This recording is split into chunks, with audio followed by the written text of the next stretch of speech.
Bref, également aussi un appel au civisme. Alors on va ouvrir une page invitée en studio, une habitude qu'on va reprendre malheureusement vu les circonstances. Nous recevons ce soir le docteur Didier Bondou, vous le savez, c'est le président du syndicat des médecins libéraux de Polynésie.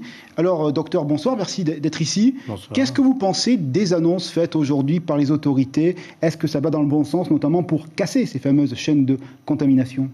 Ça va évidemment dans le bon sens. Tout ce qui peut ralentir la circulation de ce virus de la Covid et donc de la circulation des gens, malheureusement, il faut le parler comme ça, parce que le virus ne circule pas tout seul, il est bien porté par les patients, va dans le bon sens, c'est une évidence. Et est-ce qu'il faut encore aller plus loin dans l'intensité des restrictions de mouvement ou pas? Je pense que déjà, c'est une bonne chose, tester les gens qui retournent dans leurs îles pour éviter la propagation virale dans les îles éloignées. Ça me paraît effectivement une évidence. Ensuite, c'est vrai qu'on insiste, et on voit bien les reportages sont là, et je pense que seuls les chiffres comptent, et ça c'est à l'international, où que l'on soit. On voit bien que les gens hospitalisés gravement dans les réanimations sont pour l'immense majorité les gens non vaccinés. Donc j'en appelle encore ici aux gens à aller se faire vacciner. Nous, médecins, on préfère avoir une vague de gens qui vont au vaccinodrome qu'une vague de gens qui intègrent les services de réanimation. Une question tout à l'heure, dans le reportage, le représentant des États-Unis ici avait espérance qu'en 15 jours, 3 semaines, on puisse casser cette dynamique. J'aimerais avoir cet optimisme, mais on voit bien on en apprend un petit peu tous les jours avec ce virus. Ce variant est extrêmement contagieux. Tout le problème n'est pas d'empêcher le virus de venir sur le Fénois, il est déjà là. L'important, c'est de ralentir cette vague au maximum. Donc effectivement, on voit bien, l'hôpital est surchargé. Dans les îles comme la Martinique, c'est une catastrophe. Il faut absolument ralentir au maximum cette propension à se développer du virus. Également, au niveau des études qui sont menées sur l'ensemble des pays, on a vraiment aussi un côté un peu qui décloisonne le rapport à la maladie et à la mort. On a l'impression qu'effectivement, le vaccin protège. Il y a la vague en termes de chiffres, mais il n'y a pas cette dimension d'urgence absolue, notamment par rapport aux réanimations. Il y a vraiment, par rapport à la première vague, un élément qui s'est un petit peu décloisonné. Oui, c'est vrai. C'est vrai, mais il ne faut jamais oublier que souvent on entend un petit peu ce discours-là, le vaccin n'empêchera pas d'attraper éventuellement la maladie. Toute la problématique est la propension à faire qu'un nombre très important de patients déferlent au même moment à l'hôpital. Les centaines de patients qui sont actuellement à l'hôpital seraient bien plus faciles à gérer sur plusieurs semaines que sur quelques jours. Docteur, il y a eu beaucoup de questions aujourd'hui sur la page Facebook de la première. Une première question de Milan. Nous sommes 5 à la maison. Quelqu'un est porteur du virus. On a tous fait un test sérologique. Aucun n'est malade. Comment est-ce possible, c'est la question?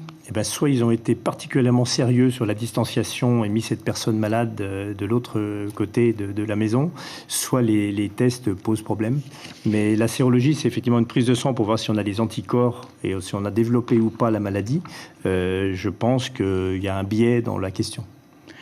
Une question qui concerne le vaccin. Et là, c'est Carole qui est un petit peu surprise. Elle dit, voilà, mon frère est vacciné et pourtant il a contracté le variant sous une forme grave. Comment on l'explique? C'est ce que j'expliquais tout à l'heure. D'abord, il faut savoir dans quel état est le frère en question. Est-ce que c'est un patient avec des multirisques? En particulier, il y a des patients qui sont sous traitement immunosuppresseur. Donc, par définition, le traitement annihile un petit peu la réaction immunitaire des patients. On comprend bien que chez ces gens-là, la vaccination est beaucoup moins efficace. Ceci étant, ça n'empêche pas d'attraper la maladie.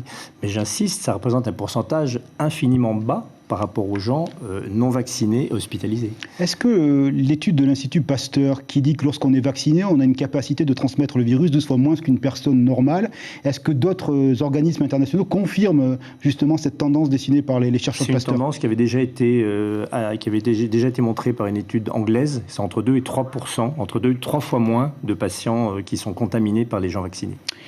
Question également qui concerne quelqu'un qui a eu le Covid il y a 8 mois. Avec une première injection, pourquoi est-ce qu'il doit faire une deuxième injection ou pas? 8 mois, est-ce que c'est un temps de latence qui oblige à être comme un primo-vaccinant? Tout à fait. Pour le moment, il est décidé, en tout cas, les règles un petit peu de la vaccination sont là. On attend 6 mois après le Covid pour la première injection. On s'en arrête là. C'est vrai que si on dépasse ces 6 mois, il vaut mieux faire un schéma vaccinal classique. Okay. Complet. Alors quelqu'un, c'est Shalom, qui habite dans une maison. Ils sont 3 à avoir les symptômes. Ils sont 4, ils ont passé des tests PCR avec chaque fois un résultat négatif. Est-ce qu'ils sont vraiment fiables à 100%? Non, le test PCR n'est pas fiable à 100%. D'ailleurs, si les gens regardent un petit peu le résultat complet émis par le laboratoire, seule la clinique est importante. C'est-à-dire qu'on peut avoir des PCR dits négatifs. Si les patients ont une clinique évocatrice du Covid, il faut considérer qu'ils sont Covid positifs. Une question aussi très intéressante parce qu'on a 4200 cas actifs ce soir. Est-ce qu'il n'est pas risqué, nous demande Vaïba, de faire une deuxième injection lorsqu'on est cas contact? Est-ce qu'il vaut mieux attendre? Non, au contraire, cas contact, il faut distinguer le cas contact avec des symptômes et sans symptômes. Si le cas contact est asymptomatique, il faut absolument se faire vacciner et rapidement. Dernière question. Combien de temps le virus reste vivant? Quand c'est question, le virus vivant peut rester jusqu'à... En moyenne, c'est 9 jours. D'où l'intérêt de garder les gens à domicile une dizaine de jours, mais ça peut aller jusqu'à 15 jours. Donc ça veut dire après 15 jours, on peut ressortir, retrouver une vie normale, gardant la distanciation, le masque, etc. Voilà, c'est une moyenne.